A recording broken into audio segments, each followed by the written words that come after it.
Mowgli और जंगल की कहानी। यदि आप मेरी चैनल में नए हो तो मेरी चैनल को सब्सक्राइब करें, शेयर करें और लाइक करें। धन्यवाद। इस तरह मोगली को जंगल में रहते रहते 1 साल बीत जाता है। मोगली धीरे धीरे करके बड़ा होने लगा और उसके बड़े होने तक बल्लू और बघीरा मोगली को सारे नियम कानून के साथ ही खुद की रक्षा करने का तरीका भी सिखा देते हैं। मोगली बड़े होने तक कई जानवरों की भाषा भी सीख जाता है। साथ ही वह आसानी से पेड़ों पर चढ़ना, नदी में तैरना व शिकार करना भी सीख गया। बघीरा ने मोगली को इंसानों द्वारा बिछाए फंदे और जाल से दूर रहने और जाल में फंसने के बाद उससे बाहर निकलने के तरीके भी सिखा दिए थे। इस तरह मोगली अब खुद से ही अपनी रक्षा करने में समर्थ हो गया था। एक दिन समूह में रहने वाला एक भेड़िए का छोटा बच्चा शिकारियों के बिछाए जाल में फंस जाता है।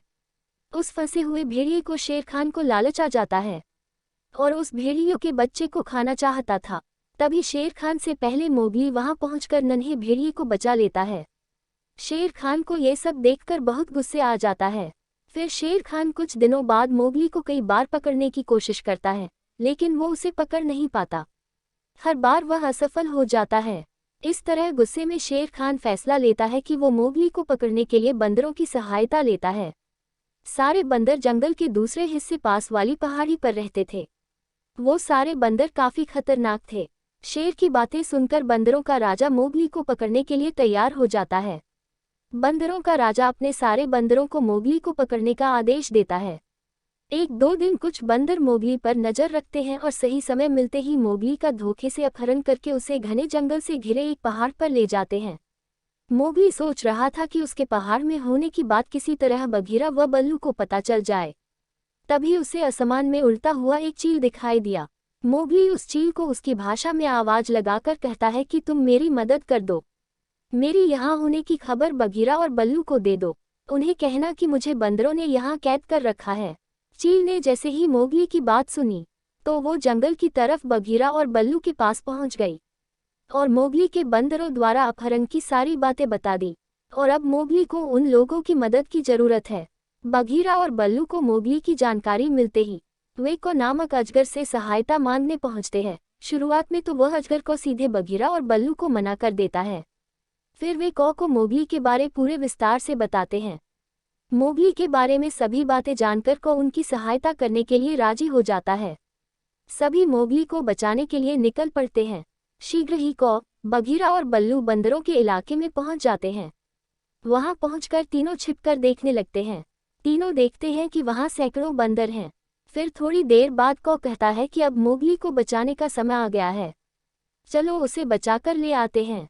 तभी तीनों बंदरों पर हमला कर देते हैं। बघीरा अपने पंजों से बंदरों पर वार करता है, जिसके दर्द से बंदर चिल्लाने लगते हैं। तभी कुछ बंदर बल्लू पर टूट पड़ते हैं। ये देखकर अजगर आता है और बंदरों को पूंछ से मारने लगता है। उसके बाद बंदर डरकर भाग जाते हैं। फिर तीनों चैन की सांस लेते हैं और मोगली को दरवाजा तोड़कर बाहर निकाल लेता है। मोगली आजाद होते ही पेड़ के पीछे दौड़कर छिप गया। फिर अचानक से बंदर हमला करके बघीरा को घेर लेते हैं। बघीरा को घेरने के बाद बंदर मोगली को फिर से पकड़ लेते हैं।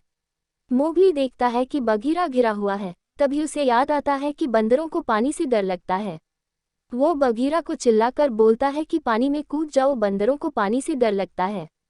बघीरा ये सुनते ही तुरंत पानी में कूद जाता है और बंदरों के चुंगल से बाहर निकल जाता है। कुछ समय बाद मोगली बंदरों की कैद से भाग जाता है और फिर वह एक इंसानी बस्ती में पहुंचता है। उस बस्ती में पहुंचने के बाद उसे एक औरत मिलती है। उस औरत का नाम मेसुआ था, जिसका बच्चा सालों पहले एक शेर जंगल में उठाकर ले गया था। मोगली उसी औरत के साथ गांव में रहने लगता है। गांव वालों ने भी मोगली को रहने दिया और उसे जानवरों की देखभाल की जिम्मेदारी सौंप दी। कुछ दिनों बाद मोगली का भेड़िया भाई उसे गांव में देखता है। देखते ही भेड़िया सीधे मोगली के पास जाकर उसे बताता है कि शेर खान उसे मारने की तैयारी कर रहा है। मोगली जान गया था कि शेर खान उसे इतनी आसानी से नहीं छोड़ने वाला है, इसलिए मोगली ने उसे खत्म करने का एक प्लान बनाया। उस योजना में मोगली ने अपने भेड़िया भाइयों की सहायता ली। उसने भेड़िया से कहा कि शेर खान को एक घाटी पर ले आओ। शेर खान के घाटी पर पहुंचने के बाद मोगली ने दोनों तरफ से भैंसों का झुंड छोड़ दिया और खुद भी एक भैंसे पर बैठ गया। शेर खान भैंसों के झुंड के पैरों के नीचे आ जाता है। फिर भैंसों के पैरों के रोदने से शेर खान की मौत हो जाती है। फिर मोगली बेखौफ होकर गांव वालों के साथ रहने लगा। कुछ समय बीतने के बाद गांव के कुछ लोगों ने मोगली पर जादू करने का आरोप लगाया और उसे गांव से बाहर निकाल दिया। तब तक मोगली बड़ा हो गया था। वहां से निकलकर वो सीधे जंगल गया। वहां रहते हुए कुछ समय बीता ही था कि उसके भेड़िया भाइयों और बहनों की मृत्यु हो गई। वह अकेले उदास घूमने लगा। तभी उसकी मुलाकात दोबारा अपनी माँ मेसुआ से होती है। मोगली अपनी सारी कहानी मेसुआ को बताता है। मेसुआ को ये यकीन हो जाता है कि उसके जिस बेटे को शेर उठाकर ले गया था वो मोगली ही है। मेसुआ अपनी कहानी मोगली को बताती है और फिर दोनों साथ में रहने का फैसला करते हैं। इसके बाद मोगली इंसानों की बस्ती में खुशी खुशी रहने लगता है और समय मिलने पर जंगल जाकर अपने दोस्तों से मिल लेता है। कहानी से सीख। इस कहानी से हमें यही शिक्षा मिलती है कि यदि प्यार के साथ रहा जाए तो इंसान क्या पशु पक्षी भी अपने बन जाते हैं और अपने परिवार की तरह अपना समझकर देखभाल भी करते हैं। इसलिए कभी भी दुख के समय हौसला नहीं खोना चाहिए और अगर हिम्मत रखा जाए तो हर मुश्किल दूर हो जाती है।